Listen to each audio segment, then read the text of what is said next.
Mas, enfim, vamos lá.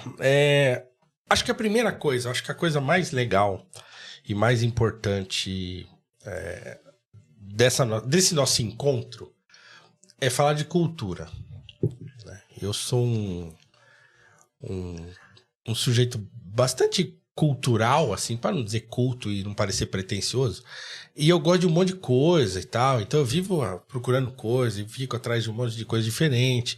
Por quê? Porque eu entendo que a cultura e a educação são as duas coisas que são capazes de fazer alguma coisa pelo Brasil. E mais, eu acho que só a cultura e a educação podem fazer, né? Nada mais pode. A política não pode, pelo menos nesse momento, acho que não pode. E a política institucional, né? Os caras que estão lá e tal, né? Acho que aqueles caras podem pouco.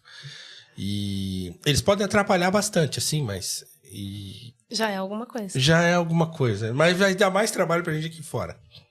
Mas, assim, eu acho que a cultura é um elemento importantíssimo, né? E você é a secretária de Cultura do município de São Paulo, município, né, que tem demandas... Terceiro maior do país.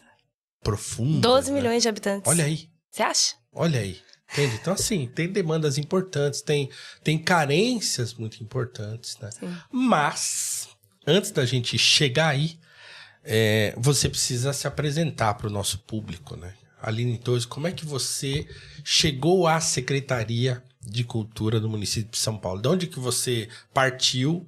O que te fez olhar para política, olhar para política pública, sobretudo, falar, é ali que eu quero atuar? Ai, ai. A história é longa. Nós temos tempo. A gente tem tempo. Tá, eu tô tranquilo. Tá bom, eu tenho um docinho aqui na bolsa, tá tudo bem. Tá tudo bem. Se é que a gente pede um negócio, vamos ficar aqui pra sempre, não tem problema. Não, é que é sempre meio complexo começar, né? A primeira pergunta. Mas vamos lá. Como foi que cheguei, né? E da onde vim? A Aline Torres era uma jovem que talvez um pouco mais inquieta que os jovens ao seu redor. Eu acho que esse é o grande X. A minha inquietude me fez me movimentar muito e alcançar lugares muito impensáveis. Coisa padrão, né? Infelizmente é padrão porque é isso. Família muito pobre, família negra, periferia, enfim, grandes dificuldades. E aí eu lembro que eu estudei em Pirituba, eu sou de Pirituba. Você é de Pirituba? Sou de Pirituba. Nasceu lá? Eu nasci, na verdade, ali no Jardim Peri, na favela. Minha mãe veio da Bahia, do Recôncavo da Bahia. Cruz das Almas. Foi parar numa favela, que foi a favela do Peri. Ali ela conheceu meu pai, que morava no Imirim, que é bem pertinho. Então eu nasci ali, naquele pedaço. E depois a gente ficou grande parte da vida em Pirituba. É onde eu tenho todos os meus amigos, onde eu criei todas as minhas relações e onde eu aprendi como é que se joga esse jogrado. E aí, com grandes dificuldades, a gente conseguiu entrar na faculdade e a minha mãe sempre falava... Eu tenho uma irmã, 2 anos mais velha, a Caliane. É uma família de mulheres, apesar do meu pai também ser muito presente até hoje, apesar de serem separados.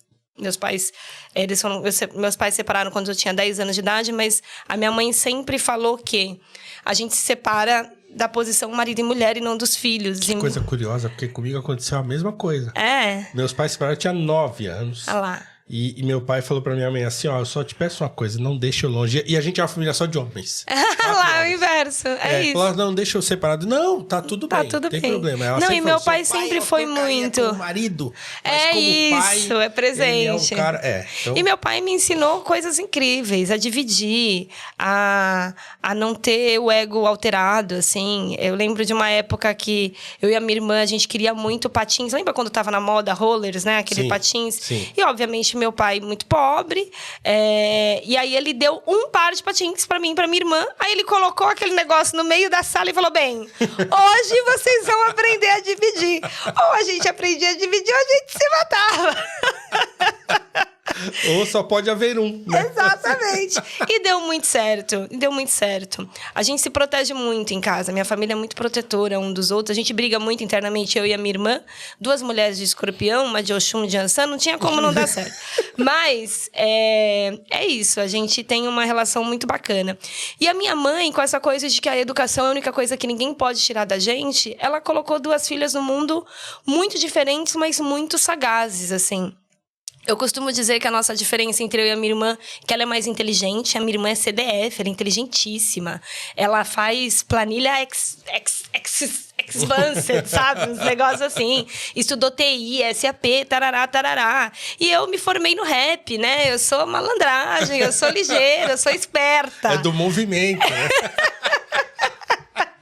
É no movimento que me faz também conseguir chegar lá e usar das duas maneiras. E a gente se equilibra também. Isso não quer dizer que você seja menos inteligente que a sua irmã. São inteligências distintas, São inteligentes, né? É que eu falo que ela é inteligente, eu sou esperta pra dividir as caixinhas da família. E tá tudo bem, eu não tenho problema com isso. Quando eu não sei, eu ligo pra ela. Quando ela não sabe, ela liga pra mim. Tá tudo bem. E nisso, com, sei lá, 17 anos, eu conheci um partido, que foi o PSDB.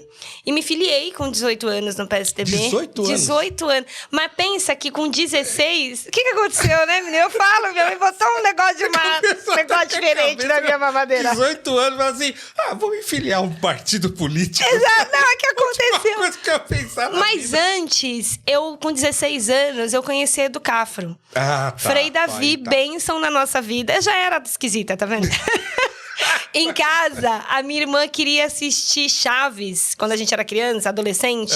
E eu queria... Tinha uma TV só. Ela queria assistir Chaves e eu queria assistir jornal.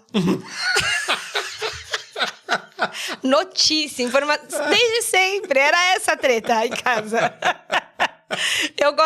Eu gostava de música de velho, tipo Cartola, não sei o quê. E ela gostava de outras coisas, sabe? Coisas mais joviais pra nossa época. Enfim, funcionou, deu certo. E aí, mas antes disso, com 16 anos, eu tava na Educafro, porque eu fui procurar um cursinho pré-vestibular, porque eu queria entrar na faculdade, não tinha grana. E a minha base, eu estudava numa escola pública, e minha base ali era muito fraca. Enfim, por N motivos. Sim. E aí eu fui procurar um cursinho e achei a Educafro. E me apaixonei, porque eu tava no momento da Educafro do Frei Davi tá militando e fazendo aquelas reuniões grandes, tal, para falar da ascensão, para começar as cotas nas universidades públicas da cidade de São Paulo. Então, foi naquele momento. Então, você vai ali com 16 anos, escuta Frei Davi falando, você fala, uou! Quero estar aqui. Tanto que eu não terminei o cursinho e participei muito tempo da Educafro, e consegui entrar numa faculdade particular. Eu fiz Uni Santana, com super sacrifícios. Meu Deus, eu me formei lá. Mentira! I'm scared now. Minha primeira formação de TI. Minha primeira foi lá. Foi lá. Olha lá, tá vendo? Várias a minha coisas. foi 98. A minha 2006, tá tudo bem. 96 a 98 eu fiz tecnologia em processamento de dados. Maravilhoso. Eu fiz relações públicas. Pois é. Olha aí, ó. Olha lá. Mais coincidências. Pois é. Enfim, tentar resumir de uma maneira mais objetiva. E aí, eu não terminei... Eu não continuei fazendo o cursinho, porque depois de um tempo eu consegui entrar na faculdade. Mas eu continuei militando, tanto que eu virei professora voluntária na Educafro. Tá. Tipo, dava aula de literatura na favela, no extremo e tal. Muito me interessa, hein? Isso era muito legal na época, assim, era muito sensacional. Porque, tipo, tem uma diferença, né? Quando você se doa nesse lugar. Sim, sim. E você vê que aquele organismo, ele é sério, ele tem um propósito real. A Educafro é uma das coisas que mais fazem sentido de instituições que têm esse recorte racial e com esse foco de educação, que eu acho que é o que mais faz sentido hoje. Enfim, e aí, um belo dia, conheci Geraldo Alckmin, eu e uma amiga... E as coisas foram evoluindo e eu me filiei no PSDB. Fiquei quase 18 anos filiada no PSDB. Ou seja, minhas duas formações eu estava no partido. Tucanafro, lá, aquela coisa? Eu não participava do Tucanafro, tenho nada contra, eu só não participava do Tucanafro porque eu era da juventude. Então eu era da executiva da juventude, porque era jovem vai lá, grita, xinga os outros, faz aquelas coisas. Tucanafro tá cheio de nego velho. Talvez fosse isso. Talvez. Eu conheço uns caras lá. Conheço gente de pessoas maravilhosas. Sim. Mas a juventude ali era muito mais forte pra mim. Enfim, a gente participei de executiva e tal. E saí do PSDB no momento que eu tava na executiva nacional do partido. Então eu fiz um networking político por muito tempo. Aquela parte mais outsider da política e tal. Eu gostava muito. Em 2018, eu acabei saindo candidata a deputada federal super por acaso. Porque eu nunca me vi nesse lugar de candidata. Porque eu fiz várias campanhas, ou seja, eu estava na parte de trás, elaboração, coordenação, enfim, N caminhos. E aí o meu grupo político de juventude falou, não, tem que ser você, vai dar certo, é o momento e tal. E foi muito legal, porque a gente teve pouquíssimo tempo e deu super certo. E aí hoje eu tô no MDB, que é o partido do prefeito Ricardo Nunes, e muito feliz. E é isso, seguindo a vida louca. E aí, você não conseguiu se eleger, e aí o caminho para a secretaria foi meio que você já estava no partido, ou você foi pro partido depois? Vamos lá. Eu fui candidata 2 vezes. Eu fui candidata em 18 e em 20. Em 20 já pelo MDB, que foi com o Ricardo. Depois eu quero voltar nesse papo de partidário. Candidatura negra e tal. Ah, legal. Isso muito me interessa também, mas continua aí. Continuarei, então. Tá. Saí em 18, depois em 20. E, na verdade, eu sempre trabalhei na gestão. Antes de... Sei lá, na minha primeira faculdade, eu era estagiária na Secretaria de Juventude, Esporte e Lazer, que é uma secretaria do Estado. Na época era o Lars Grael, o secretário. Tá. Então, eu sempre trabalhei na gestão e fui crescendo. Obviamente, eu fazia parte ali de um projeto político, estava dentro de um grupo político, o que facilitou as entradas e a continuidade nisso. Mas também, se você não tem capacidade, não tem laço político que te segure. Sim. Né? Ainda mais sendo quem sou, né? E onde estou, nos partidos que estou. Então, sempre fui muito esforçada para conseguir dar o meu melhor em todos os lugares. E eu passei por vários cargos na prefeitura. Acho que é muito legal que no ano passado a gente estava conversando, eu falei, nossa, eu tive o cargo mais baixo da prefeitura, que na época era um DAS, né? Que a gente mudou assim, que era um DAS 2, que era o primeiro cargo. E hoje eu tenho um cargo de secretária, que é o cargo mais alto, e passei por vários no meio do caminho. Eu não pulei do 2 pro 20, tá ligado? Eu passei por um processo. Tem gente que pula, né? Tem gente que pula. Tem gente que é puxada. Eu espero um dia conseguir puxar outras pessoas também, porque tá tudo bem. Eu sempre falo que não tem problema o quanto você tem privilégio, é só o que você faz com ele que importa, e como você lida com ele. E é isso, a gente só precisa mudar um pouquinho as cadeiras dos privilégios, porque ele vai continuar existindo.